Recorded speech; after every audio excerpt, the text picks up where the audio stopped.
Hi friends, welcome back to our channel. இன்றைக்கான வீடியோவில் நம்ம எட்கர் ஆல்பர்ட் கர்ஸ்ட் எழுதின டோன்ட் குவிட் அப்படிங்கிற போமோட சம்மரியை தான் பார்க்க போகிறோம். ஸோ ரொம்ப நாளாக நிறைய பேர் இந்த டாபிக்ஸில் வீடியோஸ் கொடுங்க அப்படின்னு சொல்லி கேட்டிருந்தீங்க. ஸோ இனிமேல் கண்டினியூஸாக நம்ம லாங்குவேஜஸ் பேஸ்டான லெசன்ஸை நம்ம அப்லோட் பண்ணலாம். ஸோ அதனுடைய ஸ்டார்டிங் தான் இந்த ஒரு சம்மரி அப்படின்னு வச்சுக்கலாம்.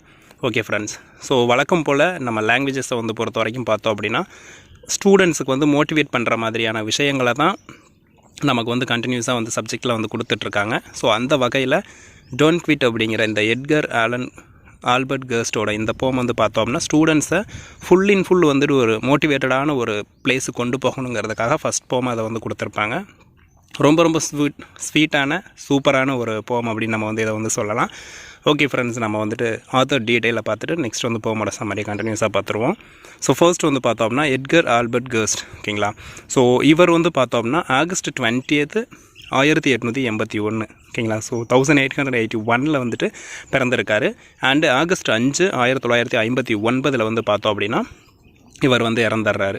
And was a British born American poet, ஓகேங்களா. ஸோ இவர் பிரிட்டிஷில் பிறந்த ஒரு அமெரிக்கன் பாய்ட் அப்படின்னு சொல்லலாம். Who became known as the people's poet. And அது மட்டும் இல்லை, இவரை நம்ம என்ன கான்செப்டில் சொல்கிறாங்க அப்படின்னு பார்த்தோம்னா பீப்புள்ஸ் பாய்ட் அப்படின்னு சொல்கிறாங்க. ஸோ பீப்புள் பாய்ட் அப்படின்னா மக்கள் கவிஞன்னு சொல்கிறோம்ல. ஸோ அந்த மாதிரி எட்கர் கர்ஸ்ட்டை மக்கள் கவிஞன் அப்படின்னு சொல்லி பீப்புள்ஸ் பாய்ட் அப்படின்னு சொல்கிறோம்.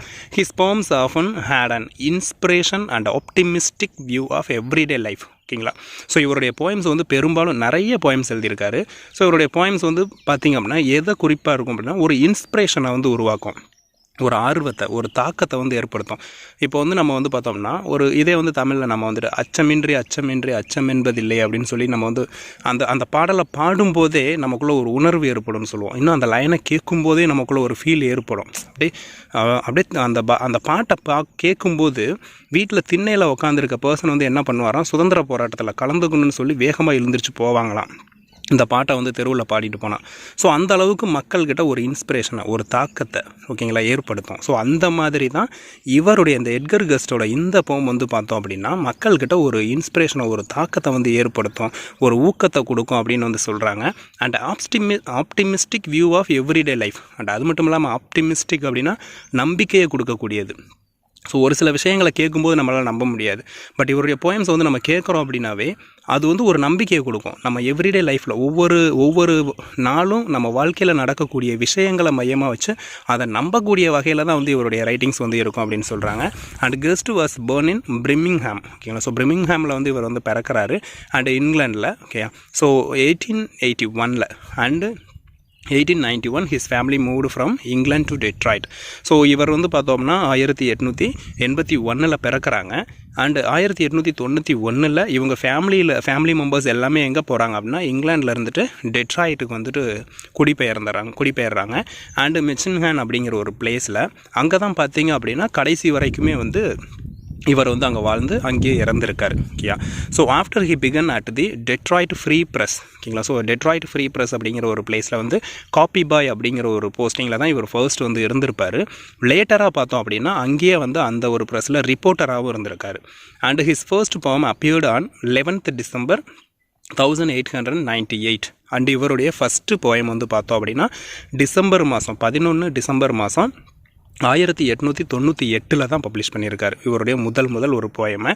And from his first published work in the Detroit press until his death in 1959, ஓகேங்களா. ஸோ இவர் பார்த்தோம்னா அவர் 1959 இறக்குற வரைக்கும் அவருடைய ரைட்டிங்ஸ் எல்லாம் பார்த்தோம்னா டெட்ராய்ட் ஃப்ரீ ப்ரெஸ்ஸில் அவர் பப்ளிஷ் பண்ணியிருக்காரு. And Guest penned some 11,000 poems which were syndicated in some 300 newspapers, ஓகேங்களா. ஸோ இவர் கிட்டத்தட்ட இவருடைய வாழ்நாளில் 11,000 போயம்ஸை எழுதியிருக்காரு. அதில் நம்ம அந்த நியூஸ் பேப்பர்ஸில் பார்த்தோம்னா 300 நியூஸ் பேப்பர்ஸில் பார்த்தோம்னா இவருடைய கலெக்டட் ஒர்க்ஸில் போயிருக்கு. அண்டு இவர் பார்த்தோம்னா கிட்டத்தட்ட 20 புத்தகங்களும் எழுதியிருக்காரு. அதில் இன்க்ளூடிங் ஹீப் ஓ லிவின் அப்படிங்கிற ஒரு ரைட்டிங் ரொம்ப பெஸ்ட் அப்படின்னு சொல்லலாம். 1916 வந்திருக்கு. அண்டு ஜஸ்ட் ஃபோக்ஸ் அப்படின்னு சொல்லி 1923 1957 காலகட்டங்களில் எழுதியிருக்காரு. And Guest was made poet laureate of Michigan. So Michigan அப்படிங்கிற ஒரு பிளேஸில் செட்டில் ஆகிறாரு. ஸோ அப்படி செட்டில் ஆகுறதுல ஒரு பர்சன் பொய்ட் லரேட் ஓகேங்களா. ஸோ பொய்ட் லரேட்டாக அதாவது அரசவை கவிஞர்னு சொல்லுவோம்ல. ஸோ அந்த மாதிரி ஒரு அரசவை கவிஞராக மிச்சின்ஹன் அப்படிங்கிற ஒரு பிளேஸில் ஒரு பர்சன் இருந்தார்னா அது இவர் தான் அப்படின்னு சொல்கிறோம். கடைசி வரைக்கும் அந்த பிளேஸில் அந்த ஊரில் வந்துட்டு இவரை தவிர யாருமே வந்து பொய்ட் லரேட்டாக ஆனதே கிடையாது அப்படின்னு சொல்லுவோம். அந்த டைட்டில் வின் பண்ணவே கிடையாது அப்படின்னு சொல்கிறாங்க. And Guest was also a member of the tin vessels ஓகேங்களா. டின் வெசல்ஸ் அப்படிங்கிற ஒரு குரூப் ஆஃப் ஒரு ஆக்டிவிட்டிக்கு வந்து பார்த்தோம் அப்படின்னா மிச்சின்ஹன் வந்துட்டு மெம்பராக இருந்திருக்காரு. And when Guest died in 1959 and 1959 வந்துட்டு நம்ம கெஸ்ட் வந்து இறந்துடுறாரு. இறந்ததுக்கப்புறம் பார்த்திங்கன்னா he was buried in Detroit's Woodland cemetery ஓகேங்களா. ஸோ இவரை எங்கே பிதைக்கிறாங்க அப்படின்னு பார்த்தோம்னா டெட்ராய்ட்டில் இருக்க வுட்லேண்ட் அதாவது பூங்கான்னு சொல்லுவோம் ஓகேங்களா. ஸோ வுட்லேண்ட் சிமிட்ரியில் சுடுகாட்டில் வந்து அவரை வந்து பிதைச்சிட்றாங்க. ஸோ இதுதான் ரைட்டருடைய ஒரு ஷார்ட்டான ஒரு டீட்டெயில், பட் டீட்டெயிலான ஒரு டீட்டெயில் தான் இது. ஓகே, நம்ம வந்து லெசனை வந்து பார்த்துருவோம் ஓகேங்களா. அதாவது போயமோட சம்மரியை பார்த்துருவோம். ஸோ டோன்ட் குவிட் அப்படிங்கிறது தான் இதோட டைட்டில் அப்படின்னு சொல்லலாம். ஸோ டோன்ட் குவிட் அப்படின்னா நம்ம ஷார்ட்டாக தெரிஞ்சுக்கணும் அப்படின்னா டோன்ட் ஸ்டாப் ஓகேங்களா. ஸோ அவ்வளோதான், நிறுத்தாத, அவ்வளோதான். எந்த விஷயத்தை தொடங்கினாலும் நீ அதை வந்து நிறுத்தாத. எது வரைக்கும் அப்படின்னா நீ சக்ஸஸ் அப்படிங்கிற ஒரு விஷயத்தை பார்க்குற வரைக்கும் எந்த விஷயத்தையும் நிறுத்தாத அப்படிங்கிற ஒரு விஷயத்தை அதில் வந்து சொல்லியிருப்பார். அண்ட் அது மட்டும் இல்லாமல் நம்ம வாழ்க்கையில் எந்த மாதிரியான கஷ்டங்கள்லாம் வரும், அதையெல்லாம் நம்ம எப்படி ஃபேஸ் பண்ணணும் அப்படிங்கிற மாதிரியான வியூவையும் வந்து இவருடைய இந்த ரைட்டிங்ஸில் இந்த ஒரு போமில் வந்து பார்க்கலாம். ஸோ இவரை வந்து எட்கர் கெஸ்ட் அப்படின்னு சொல்லலாம், இல்லைன்னா கெஸ்ட்னு சொல்லுவாங்க, இல்லைன்னா எட்கர் ஆல்பர்ட் கெஸ்ட் அப்படின்னு சொல்லி ஃபுல் நேமும் இவருக்கு வந்து இருக்குது. ஸோ இந்த போமோட ஃபர்ஸ்ட் லைன் வந்து பாருங்கள். When things go wrong as they sometimes will ஓகேங்களா. சம்டைம்ஸ் வில் இன்னும் கொஞ்சம் ஜூம் பண்ணிடும். Okay, so when things go wrong as they sometimes will ஓகேங்களா. ஸோ நம்ம வந்து லைஃப்பில் வந்து பார்த்தோம் அப்படின்னா நம்ம வந்து ஒரு விஷயம் நினச்சிருப்போம். நம்ம வந்து இப்போ இன்றைக்கி இந்த வேலையை செய்யணும், நம்ம இப்படியெல்லாம் போனோன்னா சக்ஸஸ் ஆகிடலாம் அப்படின்னு சொல்லி ஒரு பிளான் ஒன்று இருக்கும், ஒரு வியூ ஒன்று நமக்குன்னு இருக்கும். பட் வந்து நம்ம வாழ்க்கையில் போடுற பிளான் வந்து சரியாக நடக்குதா? கிடையாது. என்ன ஆகும் அப்படின்னு பார்த்தீங்க அப்படின்னா தி திங்ஸ் கோ ராங் ஓகேங்களா. கண்டிப்பாக நம்ம நினச்ச மாதிரி எதுவுமே நடக்காது. ஸோ அப்படி வந்து பார்த்தோம் அப்படின்னா நம்ம நினைக்கிறதுக்கு எதிர்மறையாக பல விஷயங்கள் வந்து தவறாகவே நடக்கும். When the road you are treading seems all uphill ஓகேங்களா. So when the road you are treading, நம்ம ட்ராவல் பண்ணுற ட்ரெட்டிங் அப்படின்னா கரடு முரடாக இருக்குது அப்படி வச்சுக்குவோம். ஸோ நம்ம ட்ராவல் பண்ணி போவோம், ஒரு ரோட்டில் வந்து போகிறோம். ரோடு மீன்ஸ் இது வந்து என்ன பார்த்தோன்னா ஒரு வழி தான். நம்ம இந்த வழியில் போனால் நம்ம வந்து முயற்சி பண்ணி போனோம்னா நம்ம வந்து வெற்றி கனியை பறிச்சிடலாம் அப்படிங்கிற மாதிரி ஒரு ட்ராக்கை நம்ம வந்து க்ரியேட் பண்ணுவோம். பட் சீம்ஸ் ஆல் அப்ஹில் அப்படியே நம்ம போகிற வழி பார்த்தோம்னா அப்படியே மேடு பள்ளமாக குண்டும் குழியுமா உயரமும் திடீர்னு ஏற்றம் திடீர்னு இறக்கும். வாழ்க்கையில் நல்லா போயிட்டுருக்கோம், டக்குன்னு அப்படியே வந்து ஃபெயிலியர் ஆயிரும். ஸோ இந்த மாதிரியெல்லாம் வந்து பார்த்தோம்னா லைஃப்பில் வந்து நடக்கும். When the funds are low and the debts are high. And அது மட்டும் இல்லாமல் நம்ம லைஃப்பில் வந்து பார்த்தோம் அப்படின்னா நம்ம அப்படி தான் டார்கெட்டை நோக்கி நம்ம போயிட்டுருப்போம். இந்த தடவை போனால் ஜெயிச்சிடலாம்டா, இந்த தடவை போனால் பாஸ் பண்ணிடலாம், இந்த தடவை போனால் சாதிச்சிடலாம் அப்படின்னு சொல்லி போயிட்டுருப்போம்.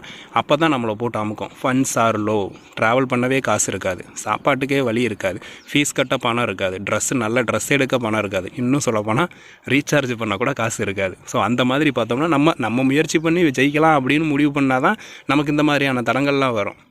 ஸோ அந்த மாதிரி ஃபண்ட்ஸ் ஆர் லோ, நம்மக்கிட்ட கையில் காசே இருக்காது. சரி, காசு தான் இல்லை, ஓகே நிம்மதியாக இருக்கலாம் அப்படின்னு பார்த்தோன்னா தி டெப்த் ஆர் ஹைஜ், நம்மக்கிட்ட கடன் உயர்ந்துக்கிட்டே போகும், கஷ்டம் அப்படியே உயர்ந்துக்கிட்டே போகும் நம்ம ஒரு முயற்சியை எடுக்கும்போது. And you want to smile but have to sigh, அப்படியே சந்தோஷத்தில் அப்படியே துள்ளி குதிக்கலாம், அப்படியே வந்து மகிழ்ச்சியாக இருக்கலாம், சிரிக்கலாம் அப்படின்னு சொல்லி நம்ம நினச்சா நம்மளால் சிரிக்கக்கூட முடியாது. அப்படியே ஒரு சைஜ் அப்படின்னா அப்படியே ஒரு ஸ்மைலும் பண்ண முடியாது, பெருமூச்சு விட்றது. ஸோ அந்த மாதிரி தான் இருப்போம். என்னடா இவ்வளோ இதில் எங்கடா சிரிக்கிறது அப்படின்ட்டு போயிடும். When care is pressing you down a bit rest if you must but don't you quit. When care is pressing you down a bit, அப்போ தான் வந்து பார்த்தோம் அப்படின்னா நீங்கள் யாராவது கேர் பண்ணிக்கிற மாதிரி இருக்கும், இல்லைன்னா நீங்கள் உங்களையே நீங்கள் வந்து கொஞ்சம் ஆறுதல் படுத்திக்கிற மாதிரி இருக்கும். ஏதாவது ஒரு விஷயம் நம்மளை போட்டு அப்படியே அமுக்கும், நம்மளை வந்து கீழே கொண்டு வரும். நம்மளும் ஒரு ஃபேமிலி இருக்கும், நம்மளும் அதை கவனிக்கணும் அப்படிங்கிற ஒரு சூழ்நிலை வருவோம். ஸோ அந்த டைமில் கூட நம்ம முயற்சி பண்ணணும் அப்படிங்கிறது.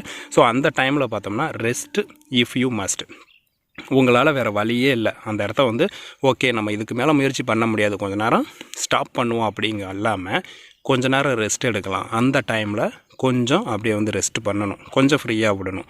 But don't you quit, but நீங்கள் எடுத்துக்கிற அந்த முயற்சியை வந்து ஸ்டாப்பே பண்ணிடக்கூடாது, அதை வந்து நிறுத்திடக்கூடாது அப்படிங்கிறத ஃபஸ்ட் ஸ்டான்ஸால் வந்து சொல்லியிருப்பார். ஸோ ஃபர்ஸ்ட் ஸ்டான்ஸாவோட ஷார்ட் ரீகால் வந்து பாருங்கள். நம்ம ஒரு விஷயத்தை செய்யலாம்னு நினைப்போம், பட் அது நல்லபடியாக நடக்காது. நம்ம போகிற பாதையாக இருக்கட்டும், நம்ம எடுக்கிற முயற்சியாக இருக்கட்டும், அதில் தடங்கள், தொல்லை, பிரச்சனை எல்லாமே வரும். அந்த டைமில் நமக்கு காசு இருக்காது, கடன் அதிகமாகும், நம்ம சந்தோஷமாக இருக்கலாம்னு பார்த்தா அது ஒரு பெருமூச்சு விடுற மாதிரி போயிடும். அண்டு நம்ம கொஞ்சம் முயற்சி பண்ணி நம்ம எப்படியாவது கஷ்டப்பட்டு வந்துடலாம்டா அப்படின்னு போகும்போது தான் நம்ம சில விஷயங்களில் நம்ம மாட்டிக்கிட்டு தடுமாறி நிற்போம். ஸோ அப்படிப்பட்ட சூழ்நிலையில் நம்ம என்ன பண்ணணும் அப்படின்னா, வேறு வழியே இல்லை, நம்மளால் ஒரு ஸ்டெப்பு கூட எடுத்து வைக்க அப்படிங்கிற பட்சத்தில் அந்த இடத்துல நம்ம ரெஸ்ட் எடுக்கலாம். ஓகே, கொஞ்ச நாள் ஒதுக்கி வைக்கலான்ட்டு. பட் அதை ஒரே இதாக வந்து ஸ்டாப் பண்ணிடக்கூடாது அப்படிங்கிற ஒரு விஷயத்த ஃபஸ்ட்டு ஸ்டான்ஸால் வந்து சொல்கிறாரு. அண்ட் செகண்ட் ஒன் பாருங்கள், life is queer with it's twist and turns. ஓகேங்களா, வாழ்க்கை அப்படிங்கிறது பார்த்தோம்னா குயர் அப்படின்னு சொல்கிறோம். குயர் அப்படின்னா விசித்திரமானது, நம்ம நினச்ச மாதிரி என்றைக்குமே நடக்காது. அதே மாதிரி தான். ஓகேங்களா, so life is queer with it's twist and turns. வாழ்க்கை அப்படிங்கிறது விசித்திரமானது, அதில் நிறைய ட்விஸ்ட்டும் இருக்கும், அதாவது புரியாத புதிருங்கிறோம்ல வாழ்க்கை, அந்த மாதிரி தான். திடீர்னு ட்விஸ்ட் அடிக்கும், திடீர்னு டியூட்டான போடும், நடக்கிறதே நமக்குன்னே நடக்குமாடா, எங்கடா இருந்து வந்தது அப்படிங்கிற மாதிரி போயிட்டுருக்கோம். ஸோ அப்படி தான் வாழ்க்கை அப்படிங்கிறது. As every one of us sometimes learns. And அது மட்டும் இல்லாமல் ஒவ்வொருத்தரும் வந்து நல்லாவே தெரிஞ்சிருப்போம் வாழ்க்கைங்கிறது இப்படி தான் அப்படின்ட்டு. Every one of us sometimes learns. ஓகேங்களா, நம்ம நல்லா தெரிஞ்சிருப்போம், நம்ம ஒரு முயற்சி எடுத்திருப்போம், அது மாட்டிட்டு முழிக்கும், எதுவுமே பண்ண முடியாத சூழ்நிலை. ஸோ இந்த மாதிரி எல்லாருக்கும் நம்ம சூழ்நிலையில் வாழ்க்கை அப்படிங்கிறது என்னங்கிறத நமக்கு பாடத்தை கற்று தந்திருக்கோம். And many a fellow turns about when he might have won had he stuck it out. ஓகேங்களா, and many fellow turns. And நம்ம கூட இருக்கிறவங்க நிறைய பேர் வந்து பார்த்தோம் அப்படின்னா அவங்களுடைய அந்த ட்ராக்கில் வந்து தொடர்ந்து அவங்க முயற்சி எடுத்துகிட்டு இருப்பாங்க, வின் பண்ணோம் அப்படின்னு சொல்லி போவாங்க. Had he stuck it out. But கொஞ்சம் தூரம் போயிருப்பாங்க, இல்லைன்னா சக்ஸஸ் அப்படிங்கிற ஒரு பிளேஸுக்கு போயிருப்பாங்க. பட் இருந்தாலும் அந்த சமயத்தில் அப்படியே ஸ்டக் ஆகி நிற்கிறது, நம்மளால் இதுக்கு மேலே முடியல, ஏதோ ஒரு பிரச்சனையில் ஸ்டாப் பண்ணுவோம். ஸோ அந்த மாதிரி டோன்ட் கிவ் அப் தோ தி பேஸ் சீம் ஸ்லோ. இப்படி தான் போயிருக்கோம். நம்ம வந்து இதுக்கு முன்னாடி வந்து பார்த்தோம் அப்படின்னா ஒரு சிலர் வந்து அந்த வெற்றியை நோக்கி போவாங்க, ஒரு சிலர் வந்து அந்த முயற்சி எடுத்திருப்பாங்க, பட் இருந்தாலும் அவங்க ஸ்டாப் பண்ணியிருப்பாங்க. அதே மாதிரி தான் நம்மளும் போவோம், பட் அதை பார்த்துருப்போம், அவனாலேயே முடியல, அவங்களாலேயே செய்ய முடியல, நம்ம பண்ணிட போகிறோமா அப்படின்னு சொல்லிட்டு பேஸ் அப்படின்னா நம்ம நடக்கக்கூடிய வேகத்தை வந்து சொல்லலாம், ஸ்டெப் எடுத்து வைக்கக்கூடியதை. ஸோ முடியல அப்படின்னு சொல்லிட்டு நம்மளும் வந்து ஸ்லோவாகக்கூடாது, நம்மளும் நம்ம முயற்சியில் வந்துட்டு கைவிட்டக்கூடாது, நம்ம முயற்சியை வந்து ஸ்டாப் பண்ணக்கூடாது. You may succeed with another blow. ஒருவேளை, ஏன்னா இதுக்கு முன்னாடி போனவங்க வந்துட்டு அந்த சக்ஸஸுங்கிற பக்கத்தில் போயிட்டு முடியலன்ட்டு வந்திருக்கலாம், பட் நம்ம ஆனால் அவங்கள விட நல்லா பண்ணுவோம், நல்லா போக முடியும். பட் இருந்தாலும் மற்றவங்களால முடியல, அவங்களால முடியல அப்படின்னு சொல்லிட்டு நம்மளும் வந்து அந்த முயற்சியை விட்டுறக்கூடாது. அந்த நம்ம நடக்கக்கூடிய வேகத்தை, நம்ம செயல்படுத்தக்கூடிய வேகத்தை வந்து ஸ்லோ பண்ணிடக்கூடாது அப்படின்னு சொல்கிறோம். ஒருவேளை நம்ம அடுத்த ஒரு முயற்சி, ப்ளோ அப்படின்னா அடுத்த அடின்னு சொல்லுவோம், அடுத்த அடி எடுத்து வைக்கிறது. ஸோ அப்படி நம்ம முடியாமல் முயற்சி பண்ணி கடைசியாக தடுமாறி இன்னும் ஒரு ஸ்டெப் எடுத்து வச்சுருந்தா நம்ம ஜெயிச்சிருக்கலாம் அப்படிங்கிற ஒரு சூழ்நிலை இருக்கும்போது நமக்கே தெரியாமல் நம்ம அதை வந்து பின்வாங்கிடக்கூடாது அப்படின்னு சொல்கிறோம். Often the goal is nearer than it seems to a faint and flattering man, and often the goal is nearer. So நம்ம வந்து பார்த்தோம் அப்படின்னா அடுத்து அந்த நம்ம கோல், நம்ம அச்சீவ் பண்ணுற அந்த இடம் வந்து ரொம்ப பக்கத்தில் இருந்திருக்கலாம், பட் நம்ம என்ன பண்ணியிருப்போம்னா it seems to a faint. ஓகேங்களா, நம்ம ஃபெயிண்ட் அப்படிங்கிறது பயந்து போகிறது, ஐயோ இன்னும் அவ்வளோ தூரம் இருக்கா, நம்ம இன்னும் அவ்வளோ தூரம் ஓடினா தான் ஜெயிப்போமா, நம்ம இன்னும் அந்தந்த வேலையெல்லாம் செய்யணுமா, இதையெல்லாம் படிக்கணுமா, அப்படிலாம் படித்தா தான் நம்ம ஜெயிக்க முடியுமா, குரூப் 4 போகணும் அப்படின்னா மேக்ஸ் படிக்கணும், சயின்ஸ் படிக்கணும், ஃபிசிக்ஸ் படிக்கணும், கெமிஸ்ட்ரி படிக்கணும், பயாலஜி, பாட்டனி, இங்கிலீஷு, தமிழ், இத்தனையும் படித்தா தான் பாஸா அப்படின்னு சொல்லி நம்ம அப்படியே பின்வாங்கி ஓரமாக உட்காந்துருப்போம். பட் அதையெல்லாம் படித்து ஒருத்தர் போஸ்டிங் வாங்கி போய்கிட்டே இருப்பார். ஸோ அந்த மாதிரி நம்மளும் படிச்சிருப்போம், எல்லாம் தெரியும், பட் நம்ம முயற்சி எடுக்காமல் இருப்போம். அந்த பயத்திலேயே நம்ம வந்து அப்படியே அதோட ஸ்டாப் பண்ணுவோம். அண்ட் ஃப்ளாட்டரிங் மேன், அண்ட் அதே சமயத்தில் தான் பார்ப்பேன், இவெல்லாம் எங்கே படித்து பாஸ் பண்ண போகிறேன், இவெல்லாம் 10வது பாஸ் ஆனதே பெரிய விஷயம், கவர்மெண்ட் வேலையா அப்படின்னு சொல்லி போகிறது. ஸோ இதெல்லாம் கேட்கும்போது அவனே சொல்லுவான், இவன் 10வது பாஸ் பண்ணதே பெரிய விஷயம் அப்படிங்கும்போது நம்ம என்ன நினைப்போம், ஆமாம்ல நம்மளே அப்படி தானே பாஸ் பண்ணோம். ஸோ அந்த மைண்ட் செட்டு க்ரியேட் ஆயிரும். ஸோ நம்மளே வந்து பார்த்தோம் அப்படின்னா நம்மளை தாழ்த்திக்கவும் கூடாது. அண்ட் அதே சமயத்தில் நம்ம தொடர்ந்து முயற்சி பண்ணும்போது நம்மளுடைய சக்ஸஸ் அப்படிங்கிறது ரொம்ப பக்கத்துலேயே தான் இருக்கும், நம்ம தொடர்ந்து போனால் ஜெயிக்க முடியுங்கிற ஒரு கான்செப்டை இந்த ஒரு ஸ்டான்ஸால் வந்து சொல்லியிருப்பாங்க. And often the struggler has given up when he might have captured the victor's cup. ஓகேங்களா, ஸோ ஆஃபன் ஒருவேளை தி ஸ்ட்ரக்லர் ஹேஸ் கிவன் அப், நம்ம முயற்சி செஞ்சு போயிட்டுருக்குறோம், அப்படி போகும்போது when he might have capture, அப்படியே அந்த கிவன் அப் அப்படிங்கிறது விட்டுறது. முயற்சி ரொம்ப யாருமே அந்தளவுக்கு முயற்சி பண்ணியிருக்க மாட்டாங்க, நம்ம முயற்சி பண்ணி போவோம், பட்டு அந்த விக்டர்ஸ் கப்னா வெற்றி, ஓகேங்களா, சக்ஸஸ் ஆகக்கூடிய ஒரு ஒரு வெற்றி கனின்னு வச்சுக்குவோம். ஸோ அந்த இடத்துக்கு போயிருப்போம், முடியல அப்படின்னு சொல்லிட்டு திரும்ப வந்திருப்போம். பக்கத்திலே இருந்திருக்கும், நம்ம முடியலன்னு சொல்லிட்டு திரும்ப வந்திருப்போம், ஓகேங்களா. And he learned too late when the night came down. நம்ம அப்புறம் தான் ஃப்யூச்சரில் நினைப்போம் when the light came down அப்படின்னா அன்றைக்கி இரவாக இருக்கட்டும், இல்லைன்னா ரொம்ப நாளைக்கு அப்புறம்னு வச்சுக்குவோம். ஸோ நம்ம அவ்வளோ தூரம் பக்கத்தில் போனோம் அப்படிங்கிறதே நம்ம வாழ்க்கையில் பல நாட்களுக்கு அப்புறம் ஒரு அமைதியான சூழலில் தான் நமக்கு அது தோணுச்சா. நம்ம அன்றைக்கி அவ்வளோ தூரம் போனோமே, இன்றைக்கி அவன் போய் அதை கரெக்டாக எடுத்துகிட்டு வந்துட்டான், இன்றைக்கி அவன் போய் அதை ஜெயிச்சுட்டு வந்துட்டான், பட் நம்ம அப்போ அன்றைக்கே போயிருந்தோம்னா இன்றைக்கி நம்மளும் ஜெயிச்சிருக்கலாமே அப்படின்னு சொல்லிட்டு நம்ம வந்து அன்னைக்கு தான் யோசிப்போம். அதனால் நம்ம முயற்சி அப்படிங்கிறது தொடர்ந்து போயிட்டே இருக்கணும். சக்ஸஸ் அப்படிங்கிற ஒரு பிளேஸில் தான் முடியணும் அப்படிங்கிற ஒரு விஷயத்தை இதன் மூலமாக சொல்லுவாங்க. And how close he was to the golden ground. And அப்போ தான் நம்ம யோசிப்போம், ஓகேங்களா, ஃபஸ்ட் டைம் முயற்சி பண்ணி விட்டுட்டு நம்ம நிறுத்தியிருந்தோம் அப்படின்னா வேறு எவனாவது ஒருத்தன் போய் ஜெயிச்சுட்டு வந்திருப்பான். அதை பார்த்ததுக்கப்புறம் தான் நமக்கு ஃப்யூச்சரில் தெரியுச்சா நம்மளும் அவ்வளோ தூரம் போனோமே, கடைசியில் விட்டுட்டோமேடா அப்படின்னு சொல்லி யோசிப்போம். அன்றைக்கி தான் நமக்கு தெரியும்ச்சா நம்ம அந்த கோல்டன் க்ரவுனுக்கு பக்கத்துலேயே அந்த சக்ஸஸ் அப்படிங்கிற ஒரு இடத்துக்கு பக்கத்தில் போய் நம்ம விட்டுட்டு வந்திருக்கோமே அப்படின்னு சொல்லி அன்னைக்கு தான் நமக்கு தெரியும் அப்படிங்கிறத சொல்லுவாங்க. And success is failure turn out inside out, ஓகேங்களா. Success is failure turn out inside out அப்படின்னு சொல்லுவோம். இதை நம்ம ஷார்ட்டாக நம்ம தெரிஞ்சுக்கணும் அப்படின்னா எப்படின்னு பார்த்தீங்க அப்படின்னா, தோல்வியே வெற்றிக்கு முதல் படி அப்படின்னு வச்சுக்குவோம், ஓகேங்களா. ஸோ அப்படி வச்சுக்குவோம். இல்லைன்னா தோல்வி இல்லாமல் வெற்றி இல்லை அப்படிங்கிறத ஞாபகம் வச்சுக்கோங்க. ஸோ அப்படி வச்சுக்கிட்டால் போதும். ஸோ ஒவ்வொரு சக்ஸஸ்க்கு பின்னாடியும் ஃபெயிலியர் அப்படிங்கிறது கண்டிப்பாக இருக்கும். யாருமே முதல் முயற்சியிலேயே வந்து சக்ஸஸ்ன்னு மிகப்பெரிய வெற்றியாளராக இருக்க முடியாது. வாழ்க்கையில் கண்டிப்பாக ஒரு தடவையாவது தோப்போம். ஸோ அப்படி தான் வந்து பார்த்தோம்னா தோல்வி அப்படிங்கிறது தான் வெற்றிக்கு பின்னாடி இருக்கும். ஸோ கண்டிப்பாக அதனால் தோத்தாலும் பரவாயில்ல, நம்ம முயற்சியை விடக்கூடாது. The silver tint of the clouds of doubt. And அது மட்டும் இல்லாமல் அந்த சூழ்நிலையில் இருக்கிறத நமக்கு எப்படி வருமா பாருங்கள். Tint of the clouds of doubt அப்படிங்கிறது வந்து சந்தேகம், ஓகேங்களா, சந்தேகம் தான். ஸோ அது வந்து உண்மை கிடையாது. அப்போது மேகம் அப்படி தான். ஸோ மேகம் பார்த்திங்க அப்படின்னா நம்ம வந்து இங்கேருந்து பார்த்தா அப்படி பெரிய மேகமாட்டு இருக்கும். பட் அங்கே போனீங்கன்னா அது புகையாக புஷ்ஷுன்னு போயிடும். பக்கத்தில் போனால் அது அப்படியே காற்று மாதிரி கையிலேயே ஒதுக்கி எறிஞ்சிட்டு போயிடலாம். பட் இங்கேருந்து இவ்வளோ பெரிய மேகமாடா அப்படின்னு சொல்லி யோசிக்கிற மாதிரி இருக்கும். ஸோ அந்த மாதிரி தான் நம்ம ஜெயிச்சிருவோமா, நம்மெல்லாம் படிச்சிருவோமா, நம்ம எப்பட்றா இங்கிலீஷில் பாஸ் பண்ணுவோம், இங்கிலீஷில் ஏதோ 30 பக்கம் எழுதுனுங்கிறாங்க, என்னத்தை எழுதுறது அப்படின்னு சொல்லி எதையுமே எழுதாமல் வருவோம். ஸோ இந்த மாதிரி அதை அப்படியே பெரிய விஷயமாக நினைப்போம். சக்ஸஸ் அப்படிங்கிறது பெரிய விஷயமாக நினைப்போம். எப்படின்னா மேகம் எப்படி இருக்கோ அந்த மாதிரி. பட் உண்மையிலேயே நீங்கள் மேகத்தை பக்கத்தில் போய் பார்த்தீங்கன்னா அது ஒரு மேகம்தான், பஞ்சு மிட்டாய் மாதிரி அப்படியே ஒதுக்கி எறிஞ்சிட்டு நீங்கள் பாட்டுக்கு போயிட்டே இருக்கலாம். ஸோ அப்படி தான் வந்து நமக்கு முன்னாடி இருக்கிற எல்லா ட்ரபுள்ஸும் மிகப்பெரிய விஷயம் மாதிரி தெரியும். And when you never can tell how close you are, ஓகேங்களா. பட் உங்களுக்கு வந்து நல்லாவே தெரியும் when you are never can. நீங்கள் வந்து பக்கத்தில் அந்த சக்ஸஸ் அப்படிங்கிற ஒரு பக்கத்தில் போயிருப்பீங்க. பட் நீங்கள் எவ்வளோ பக்கத்தில் போனீங்கன்னு உங்களால் சொல்ல முடியாது. ஏன் அப்படின்னா நீங்கன்னா சக்ஸஸ் ஆகலை, உங்களுக்குள்ளே நிறைய சந்தேகம் இருக்கும், நிறைய விஷயங்கள் உங்களை அப்படியே கவர் பண்ணியிருக்கும், இந்த மேகம் மாதிரியான விஷயங்கள் கவர் பண்ணியிருக்கும். நீங்கள் அதை பார்த்துட்டு எப்படா இன்னும் அவ்வளோ தூரம் போகிறது அப்படின்னு சொல்லி ஒரு முயற்சியிலே இருந்துகிட்ருப்பீங்க. It may be near when it seems affair.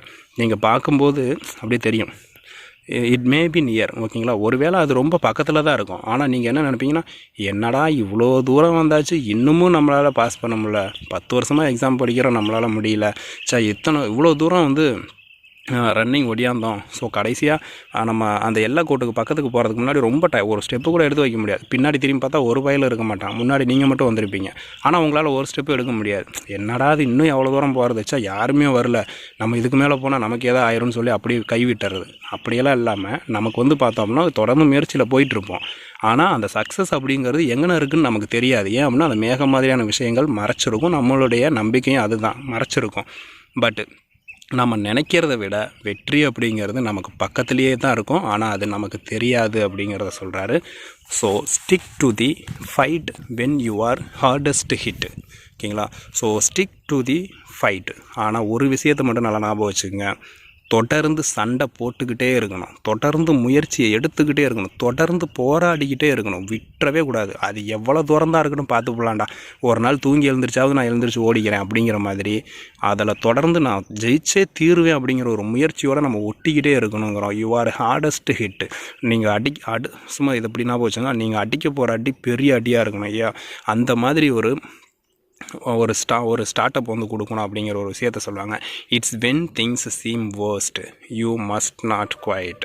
இவ்வளோ விஷயங்கள் நடந்தாலும் உங்கள் வாழ்க்கையில் பல பிரச்சனைகளே வந்தாலும் சரி, it's when things seem worst, ரொம்ப ரொம்ப மோசமான சூழ்நிலைங்க, உங்களால் முடியவே முடியல அப்படிங்கிற சூழ்நிலை வந்தாலும் கூட யூ மஸ்ட் நாட் குவிட். கண்டிப்பாக கைவிட்டுற மட்டும் கூடாது, உங்கள் முயற்சியை கைவிட்டுற மட்டும் கூடாது. ஸோ சக்ஸஸ் அப்படிங்கிறது மாயை, அது தொடர்ந்து நீங்கள் முயற்சி பண்ணிங்கன்னா கண்டிப்பாக வெற்றி கிடைக்கும். ஆனால் உங்கள் முயற்சியை மட்டும் விட்டுறாதீங்க அப்படின்னு சொல்லி இந்த ஒரு போமில் வந்துட்டு அழகாக நம்ம எட்கர் கெஸ்ட் வந்து பார்த்தோம் அப்படின்னா நமக்கு வந்து எக்ஸ்பிளைன் பண்ணியிருப்பார். Thank you friends. இந்த வீடியோ இதோட முடிஞ்சது. இன்னொரு வீடியோவில் நம்ம வந்து சந்திக்கலாம். தேங்க்யூ அண்ட் தேங்க்ஸ் ஃபார் வாட்சிங். பை.